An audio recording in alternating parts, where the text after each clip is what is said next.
I am Cameron from CBM Reviews.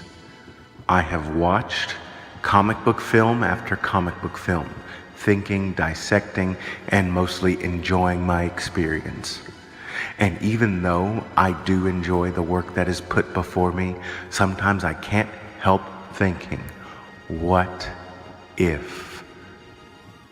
That's right, we're here for another episode of What If?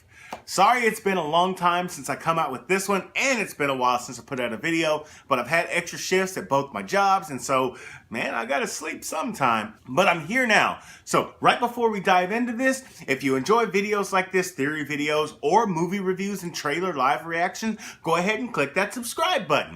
That way, you're in on the loop whenever I post anything, and if you really want to get in on the ground floor, get that notification bell rolling. That way you're notified every single time I post a video.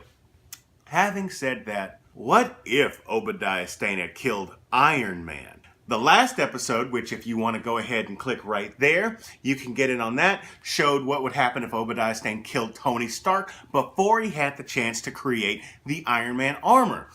This episode, we're going to focus on the ramifications if he had killed him after he created the Iron Man armor, specifically after he created the Mark II or III. One of the two. One of the contributors to the site, Josh, noted in the comment section of the last one that the perfect opportunity for Obadiah to kill Tony Stark would have been in his house when he took out the arc reactor. As perfect as that would have been, we're going to focus on him killing Tony during the fight. So first and foremost, what's the first thing that happens? Obadiah also kills Pepper, because that's what he was going to do as soon as he put on the Ironmonger's suit. S.H.I.E.L.D. does take him down, and it's not even a long while. As soon as, there are reports S.H.I.E.L.D. agents down, Fury's not going to take that. He's going to go in and shut Obadiah down, and S.H.I.E.L.D. is going to take Obadiah into custody. So at this point, Stark Industries is being run by its board members, and that's pretty much all you can say. But it's not all bad news, because even though Tony's dead and Pepper's dead, Rhodey's still alive, and he knows about the suits because he was introduced to the suits right before Tony went to go fight Obadiah. And now we have a new Iron Man. Rhodes takes over the mantle of Iron Man, just like he did in the Iron Man comics in the 80s. So now, we do have an Iron Man. Chances are it's still Terrence Howard. They don't have to pay Robert Downey Jr., so number two, Terrence Howard is still James Rhodes, but he's also Iron Man.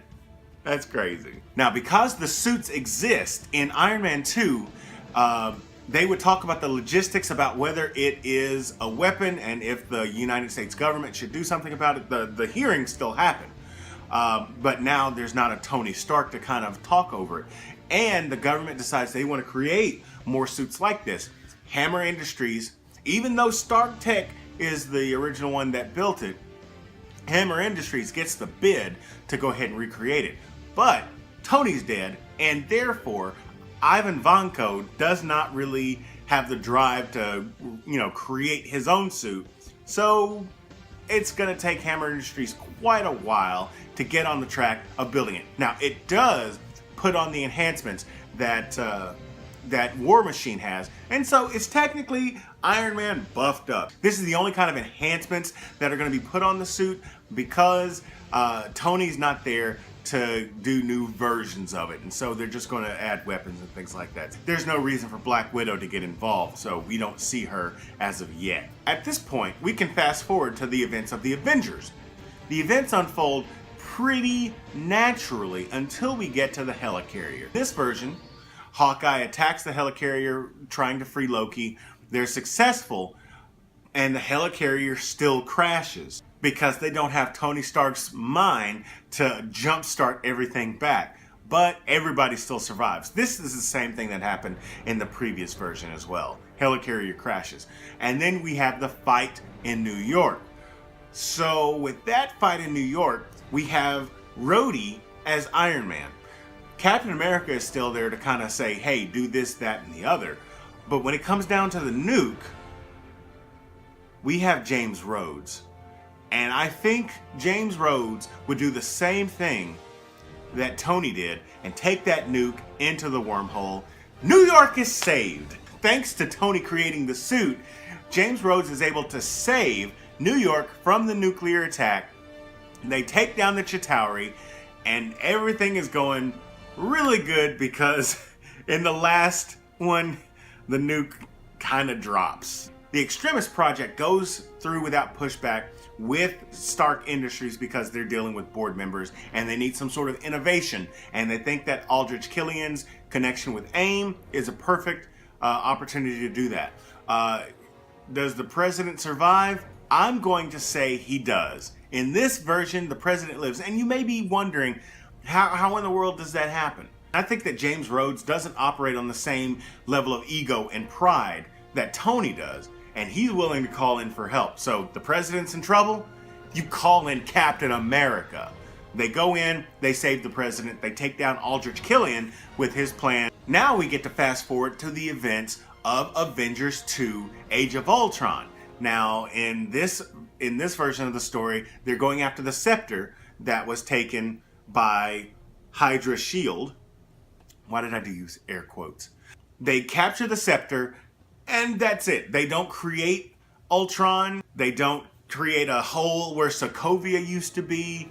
That's pretty much the end of the story. Now, the twins do still exist, and there's like a pocket Hydra, but I really don't think that there really is much more meat to the story of Age of Ultron. It literally does not happen the way that it happens without any kind of Tony Stark there, which also means that there's no vision. And that might be important when it gets further down the line. Now we're getting to the point of Captain America: Civil War. Now, at the very beginning of Captain America: Civil War, they're on a mission in Lagos where they're trying to hunt down Crossbones. As I said, the events of the Captain America Winter Soldier all happen the way that they're supposed to. When they get Crossbones captured and he has the bomb, when it's starting to blow up, in the original version, Scarlet Witch is there to stop it. She never joined the Avengers in this version, and Captain America dies in Lagos. That's pretty much where the story ends because Sokovia doesn't happen. There's no Sokovia Accords. And if Captain America is dead, you have the death of Captain America, and you have to have somebody take on the mantle.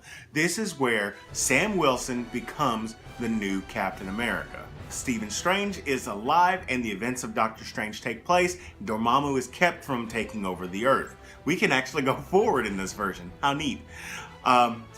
After this, we're coming to Spider-Man Homecoming, which is also a pretty much shorter version.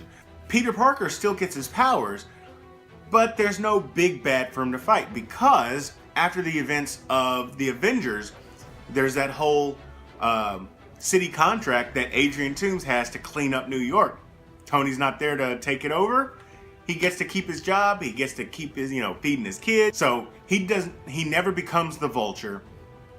And Spider-Man never gets his tech upgraded, but he's still stopping petty crimes and making the world a better place. And so that's pretty much where we're done with Spider-Man. I know it's not the grandeur that you would possibly like, but at least in this version, he's alive. The next couple of movies are a little different than their main counterparts, but I'm just going to go over them really quickly. So the first one I want to go over is Thor Ragnarok. Now, Thor goes back to Asgard, finds Loki on the throne, and then Hela comes back and there's this whole deal. But whenever he goes to Sakaar, Hulk's not there because the remainder of the events of Age of Ultron don't happen. So whenever they boost out of Sakaar and Hela is oppressing the Asgardian people, the wolf actually does get to some people and it kills some people, but because the Hulk's not there to stop it. But I think they still are able to stop Hela. Loki causes Ragnarok. They get the Cosmic Cube, and off they go to what happens. And in Black Panther, because the events of Civil War still don't happen, King T'Chaka is still on the throne. Here comes Killmonger, but because there's no challenge today, he is imprisoned in a Wakandan prison, and that's really all you have to know about that story. So now this brings us to Infinity War. Now, I would love to dive in to what would happen in Infinity War, but we only have half of a story at this point. Here's what I can tell you. Whenever Thanos attacks the ship, somebody is sent to Earth. Since the Hulk isn't there to be sent to Earth, I assume it'll be Thor. So Thor is sent off to Earth to try and warn everybody there what happens. He still crashes into the Sanctum Sanctorum, and now instead of just Tony and Spider-Man and Doctor Strange, they assemble the Avengers, which in this version consists of Captain America, Sam Wilson, Iron Man, James Rhodes, Thor, the Hulk, who hasn't fought Thanos, he's coming out to play, guys, Black Widow, Hawkeye, Ant-Man, and the Wasp. Now, Ant-Man and the Wasp comes out in theaters, and we don't know how that movie ends, but we're going to assume that both of them come to fight. And last but definitely not least, Doctor Strange. And they're all going to be there in New York, and so when Ebony Maw and Cull Obsidian come to fight, there's plenty of bodies to throw at these guys, and I think that they come out ahead in the end. If it's not just those two, but if it's all four that come to fight, I think we have a much better fight, but I still think I have to favor the Avengers in this. And then Thanos comes, and it still happens. The snap still happens. The reimagining of these Avengers is changed, but it's not bad. And I think that if you look at how one man can influence the rest of the Marvel Cinematic Universe, you can appreciate just how important he is in this story. So that's it for this episode of What If. A whole lot less depressing than the last one, but still kind of sad, given that Captain America still dies. In any case, tell me what you thought about it in the comment section below. If you enjoyed this, hit the like button. And if you're new here, hit that subscribe button. Share this with all your friends. And as always, this is Cameron with CBM Reviews. We'll see you next time. How ironic, Tony! Trying to rid the world of weapons, you gave it its best one ever. Pepper! And now, I'm gonna kill you with it.